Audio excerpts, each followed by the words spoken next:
An Italian classic pasta dish made of mainly tomatoes and eggplant, showcased in such a beautiful way.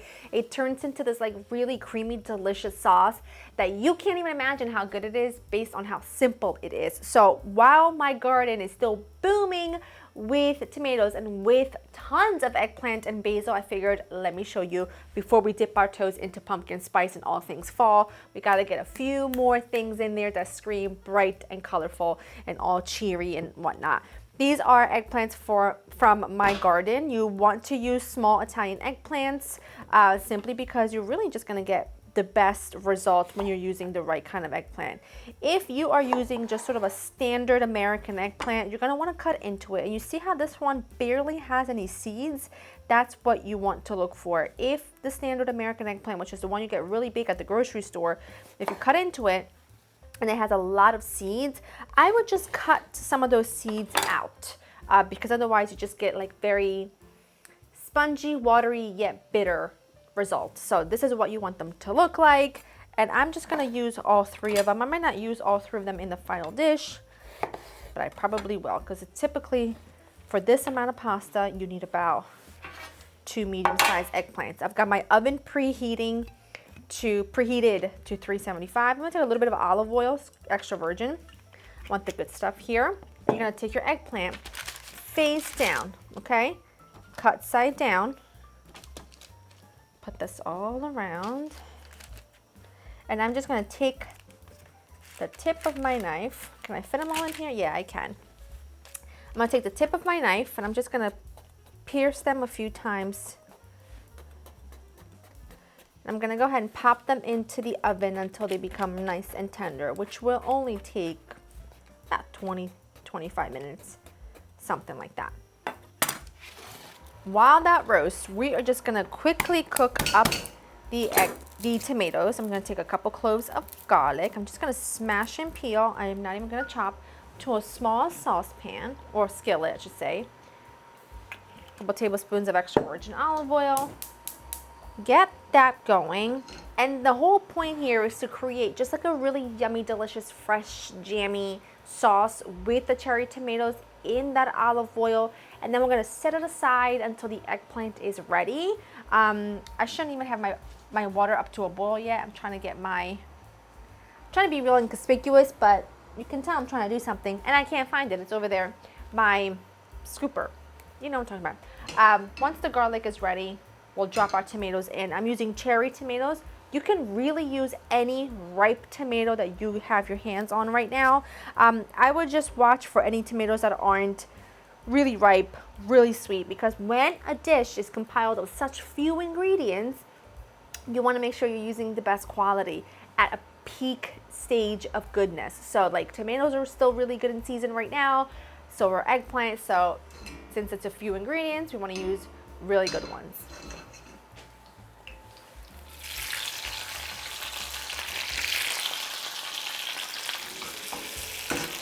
Take that off a little. If it's splashing too much, you can always just remove it from the heat for a minute.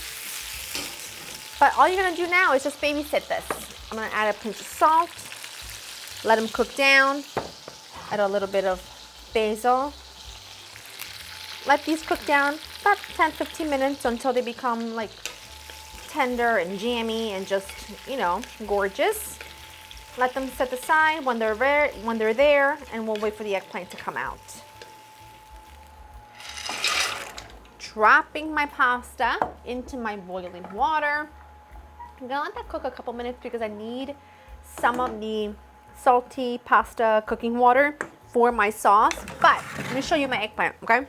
I've been eating almonds. Okay, this is what they should look like. I pulled these little guys out at 25 minutes. Left these in for about 30. I give you a rough estimate because it's really going to depend on the size and the thickness of your eggplant. It could take 20 minutes, it could take 45. You're just going to have to keep an eye out. You want the eggplant to be really, really soft and tender.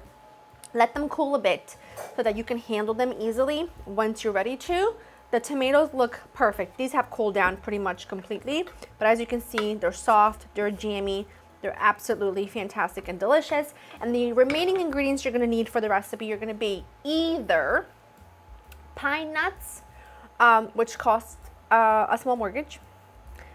Or I really love using blanched slivered almonds, okay? You don't even have to toast them. They just kind of add texture and a really nice nuttiness to the sauce.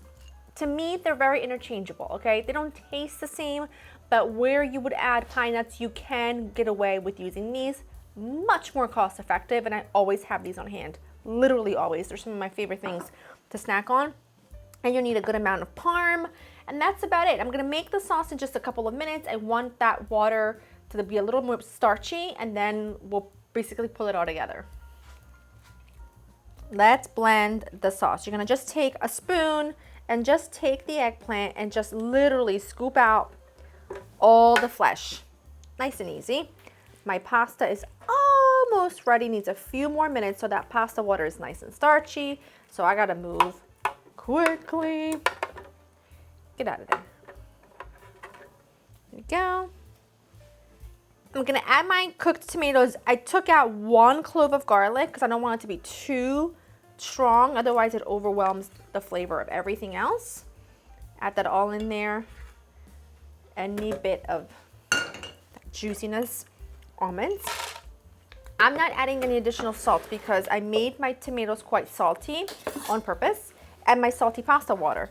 I'm gonna take a couple pieces of this Parmigiano, add that right in, along with about half a cup or so of that starchy water. And I'm gonna go ahead and get this on. You know, this takes me for, oh, get that on the first try. And just get this nice and pureed until tender. If I ever can get this thing on. Not today. Maybe today? At some point. Sauce is ready. Pour that all in there. It may not look very thrilling, but you've got to just trust me.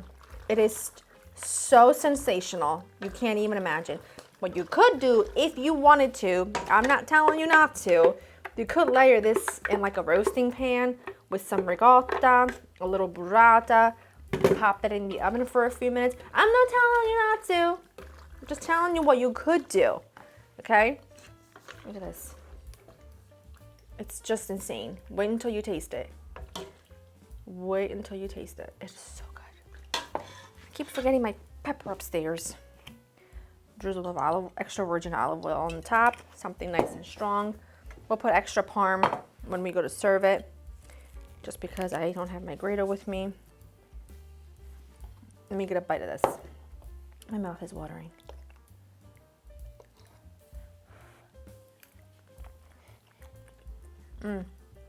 You guys. Goodbye. Goodbye.